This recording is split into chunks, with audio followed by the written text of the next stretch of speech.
पाकिस्तान की तारीख़ के सबसे मुतनाज़ा तरीन इलेक्शन, जिनमें तकरीबन 2 साल तक प्री पोल धांधली होती रही और उसके बाद फिर याह्या खान मॉडल आया, जिसके नीचे जो पोलिंग बूथ के ऊपर लोगों ने पोल करना था वो किया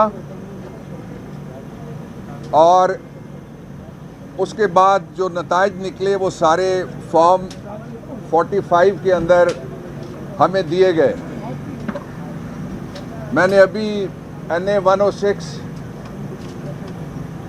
का केस फाइल किया है और एक सरगोदा का भी केस मैंने फाइल किया है, एक फैसलाबाद डिवीज़न से, एक सरगोदा से है। उन दोनों में जो हमारे कैंडिडेट हैं वो जीते हुए हैं और फॉर्म 47 दिया जो पहला, उसमें भी जीते हुए हैं। फिर एक जगह से फॉर्म 47 तब्दील होके आया, उसमें भी गलतियां हैं।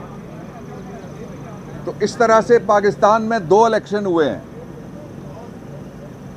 एक इलेक्शन था 8 फरवरी का और दूसरा हुआ है 9 फरवरी को। ये मैंने इलेक्शन कमीशन के सामने अभी कहा भी है। जो 8 फरवरी वाला इलेक्शन था उसके नताइज सारे मीडिया ने दिखाए निस्फ शब तक, और उसमें इमरान खान बैलेट के ज़रिए से भारी अक्सरियत के साथ पूरे पाकिस्तान में जीते हैं। जो 9 फरवरी का इलेक्शन था उसमें नवाज शरीफ बुलेट के ज़ोर पर जीतने की कोशिश कर रहे हैं अभी तक। ये बैलेट और बुलेट के मुकाबले में बैलेट जीता है। दूसरी बात यह कि ये पाकिस्तान का वाहिद इलेक्शन था जिसमें एक तरफ बैंगन था और दूसरी तरफ बिलियन डॉलर मैन था, जिसको इंग्लैंड में 2 साल सुलाने के बाद लंदन प्लान के जरिए वापस आने के लिए उम्मीद पाकिस्तान कहा गया। ये बड़ा जुल्म है और वैसा ही जुल्म है जैसा जुल्म ईस्ट पाकिस्तान के इलेक्शन में 1970 के अंदर हुआ था कि जो यूथ है पाकिस्तान की, उन्होंने, और 14 करोड़ तकरीबन लोगों ने वोट दिया है, 14 करोड़ लोगों ने फैसला दिया है, 14 करोड़ लोगों की राय 1400 से भी कम लोग बैठ के कैसे बदल सकते हैं और उसको किस तरह से सब्स्टिट्यूट्स कर सकते हैं अपनी सियासी ज़रूरत और मुस्बत नताइज का नाम देके। पाकिस्तान तहरीक इंसाफ ने पूरे पाकिस्तान में से जितने भी सबूत इकट्ठे हुए हैं उनमें हम वाज़े बरतरी के साथ हैं 179 सीट्स के ऊपर नेशनल असेंबली में। और इसलिए ये पाकिस्तान के लोगों की इज्जत का, दस्तूर की तौकीर का सवाल है कि जो मेजॉरिटी पार्टी है उसको, जिसको इलेक्शन में सिलेक्ट किया गया है, और लोगों की ये सिलेक्शन है, ये 8 फरवरी के इलेक्शन के ज़रिए से हुई है। लेकिन 9 फरवरी वाला नतीजा जो है उसको हम मुस्तरद करते हैं, वो किसी सूरत में भी नहीं मानेंगे। उसको सारी दुनिया ने मुस्तरद कर दिया है। ऑस्ट्रेलिया ने उसको मुस्तरद किया है, उसकी क्रेडिबिलिटी को। यूके ने, जहाँ से लंदन प्लान आया था, उन्होंने उसकी क्रेडिबिलिटी को मुस्तरद किया है। अमेरिका, जहाँ से डोनाल्ड लू बोला था रिजीम चेंज के लिए, उन्होंने भी हाथ उठा लिए, उन्होंने भी मुस्तरद कर लिए। दुनिया का कोई ऐसा इदारा, कोई ऐसा काबिल ज़िक्र जमहूरी मुआशरा नहीं है जिसने इसको मुस्तरद ना किया हो। पाकिस्तान की कौम ने पहले ही मुस्तरद कर दिया है। बैंगन जीता है, बिलियन डॉलर मैन हारा है, ये नतीजा तस्लीम किया जाए। 2 लोगों ने, एक अपने हल्के में लुंड साहब ने कहा और दूसरा मुफ्ती किफ़ायत साहब ने कहा, और उन्होंने दिलेरी का मुजाहरा किया। उनको मैं शाबाश देना चाहता हूँ, ये जमहूरी स्पिरिट यही है। लेकिन अगर पाकिस्तान तहरीक इंसाफ को उसका लेजिटिमेट राइट उससे महरूम किया गया तो ये ना इस्तेकाम आएगा, ना जमहूरियत आएगी, ना आइन आएगा, ना अमन व अमान आएगा। इसलिए कि लोगों के दिलों में इस वक्त शदीद किस्म की बेचैनी है जिसको पाकिस्तान तहरीक इंसाफ चैनलाइज कर रही है। आज का जो आपने देखा, अभी तक का जो भी इलेक्शन है रुका हुआ, उसमें पूरा जोर लगाया जा रहा है किसी तरीके से फज फिगर करके उसको रिग किया जाए, लेकिन वो कोशिश कामयाब नहीं हो सक रही है इनकी। दूसरी बात मैं ये कहना चाहता हूँ कि फौरी तौर पे जो मेजॉरिटी पार्टी है, अभी हमारे 1 करोड़ से ज़्यादा वोट हैं। जिस दिन भी नतीजा सही वाला ये निकलना है, आज नहीं तो कल निकलना है, निकलेगा तो आप देखेंगे 60 लाख के तो बर्तरी मान रहे हैं लोग कि हमारी बाकी सारी पार्टियों के ऊपर है। जो नियरेस्ट हमारा बिलियन डॉलर मैन आया था, उसको बैंगन ने 60,000 से हरा दिया, 60 लाख से 6 मिलियन से हरा दिया है। इसलिए मैं 3 मुतालबात सामने रखना चाहता हूँ। पहला ये कि हमारा लेजिटिमेट राइट है, हमें हुकूमत बनाने दी जाए केपी में, पंजाब में और मरकज़ में।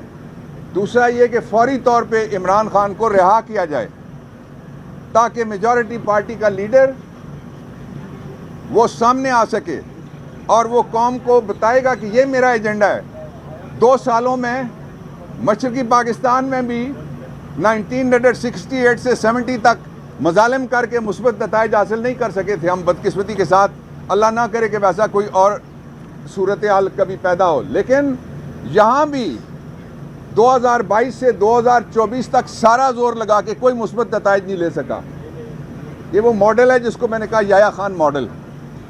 दूसरा मुतालबा इमरान खान की रिहाई के साथ साथ फौरी तौर पे सदर अपना पार्डन का राइट इस्तेमाल करें।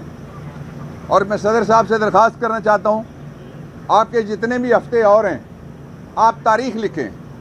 इलेक्शन कमीशन से मैं कहना चाहता हूँ कि आपके जितने भी महीने और हैं आप तारीख लिखें, इसलिए कि 1970 का जो इलेक्शन कमीशन था वो स्याह दाग को छोड़ के गया, सान्याए बंगाल छोड़ के गया, सकूते ढाका छोड़ के गया। इसलिए जो नवाज शरीफ है वोट की बेइज्जती के ज़रिए से उसको ना सरकार मिलेगी, ना दरबार मिलेगा, ना इज्जत मिलेगी। उसको भी होश करने चाहिए इस उम्र में। ये 1984 नहीं है जब नामजदगी चल सकती है, ये 1985 नहीं है जब नॉन पार्टी बेसिस पे ऊपर इलेक्शन हुआ है। ये वो मुल्क है जिसमें तकरीबन 70% बच्चे हैं। इन बच्चों के हाथों से वो पर्ची जो अबाबील की तरह तुम पे गिरी है और अबरा के हाथी की तरह परखचे उड़ गए तुम्हारी पूरी पार्टी के, उसको तस्लीम करो। ये तारीख का सबक है, इसको मानो। और 2 बातें मैं और कहना चाहता हूँ कि अगर कोई मुझसे पूछे तो आइन से फौरी तौर पे सुओ मोटो नोटिस का इख्तियार वो वापस ले लेना चाहिए, आइन में तब्दीली कर देना चाहिए। इससे बड़े भी कोई जुल्म हो सकते हैं। शांगला में कितने लोग शहीद हुए आपने देखा, कितने लोगों की सर पटोल हुई आपने देखा। सर्विस ऑफ पाकिस्तान की वो बेइज्जती हुई है जिसका हिसाब नहीं। आरओ कहाँ से था? सर्विस ऑफ पाकिस्तान से था। डीपीओ कहाँ से था? सर्विस ऑफ पाकिस्तान से था। लोग इस्तीफे दे रहे हैं, लोग इस्तीफे की वजूहात लिख रहे हैं। वो कहते हैं 35 साल में हमने ये नहीं देखा जो 3 दिनों में हमारे ऊपर गुजरी है। और मैं जो डीपीओ के साथ हुआ डीजी खान में, उसकी तस्वीरें आप तस्वीरें देख लें किसने किसके साथ क्या किया। मैं पुलिस को कहना चाहता हूं, हम आपको कहते रहे, इमरान खान भी आपको कहते रहे कि सरकार के कहने के ऊपर जुल्म ना करो। ये जुल्म का अफरीत अब दरवाज़ा तोड़ के तुम्हारे कमरे में भी, डीपीओ के कमरे में भी घुस गया है। ये इंतहाई काबिल मुज़म्मत है कि सर्विस स्ट्रक्चर को बर्बाद किया जा रहा है, जमहूरियत को बर्बाद किया जा रहा है, कॉन्स्टिट्यूशन को भी बर्बाद किया जा रहा है। लेकिन हमारा पुरअमन एहतजाज, हमारी पुरअमन जिद्दोजहद 3 नुकात तक जारी रहेगी जब तक ये सही नतीजा सामने नहीं आता, नंबर 1। और दूसरा ये है कि जब तक लेजिटिमेट राइट रखने वाली पार्टी को हुकूमत बनाने का आज करें कल करें, आपको करना पड़ेगा, आप नहीं भाग सकते। ये नहीं कि हमारा मुतालबा पूरा होता। और तीसरा ये है कि इस कौम का फैसला है कि हम हकीकी तौर पे आज़ाद हैं। आज़ादी के ऊपर कोई कंप्रोमाइज़ नहीं होगा। इमरान खान ने अपने रिसेंट मैसेज में जो कल हमने सुनाया कोर कमेटी के इजलास में, उन्होंने कहा है कि मुझे कुछ भी हो जाए, मैं अवाम के इस मैंडेट से किसी को ना भागने दूंगा और ना ही किसी कीमत के ऊपर मैं इससे पीछे हटूंगा। इसलिए जो बाकी खबरें चलती हैं उन पर तवज्जो मत दें। वो पूरे कद से, पूरे हौसले से, पूरे अज़्म से और पूरी दयानतदारी और ईमानदारी के साथ आपके लिए खड़ा है। बाबर मान साहब, आप बताएं 9 मई में और 9 फरवरी में कितना फर्क है? जो 7 मार्च 1970 है उसकी तारीख 9 फरवरी 2040 है। कुछ भी नहीं बदला, वही हालात हैं फकीरों के और दिन फिरे हैं फकत वजीरों के। आप बगैर बल्ले के ट्रिपल सेंचुरी को किस तरह देख रहे हैं? देखें, कमाल हो गया है। बल्ले के बगैर डबल सेंचुरी से ऊपर चले गए हम, और वोट के बगैर नवाज शरीफ ने विक्ट्री स्पीच कर दी। एक सवाल टेक्निकल इशू है। मुझे राशिद साहब ने कहा है कि आप पार्टी नहीं है, आप कैसे हुकूमत फॉर्म करेंगे? रूल्स बनाए हैं इलेक्शन कमीशन ऑफ पाकिस्तान ने, हुकूमत कोई भी फॉर्म कर सकता है, ग्रुप भी कर सकता है, कोएलिशन भी कर सकती है। लेकिन having said that, Pakistan Tehreek Insaf registered political party है। आज भी पार्लिमानी पार्टी हमारी तकरीबन बन गई है, सूबों में भी पार्लिमानी पार्टी का ग्रुप बन गया है और मरकज़ में भी पार्लिमानी पार्टी का पाकिस्तान तहरीक इंसाफ का ग्रुप बन गया है।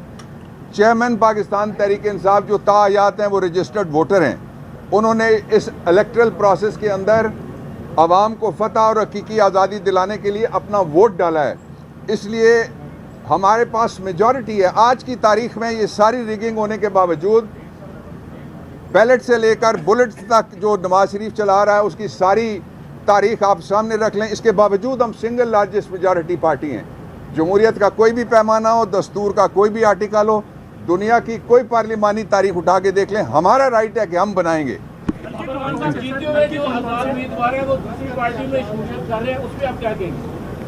आपसे ज्यादा ऊंची आवाज है जनरेटर की, फिर बताएं जरा आगे होगी।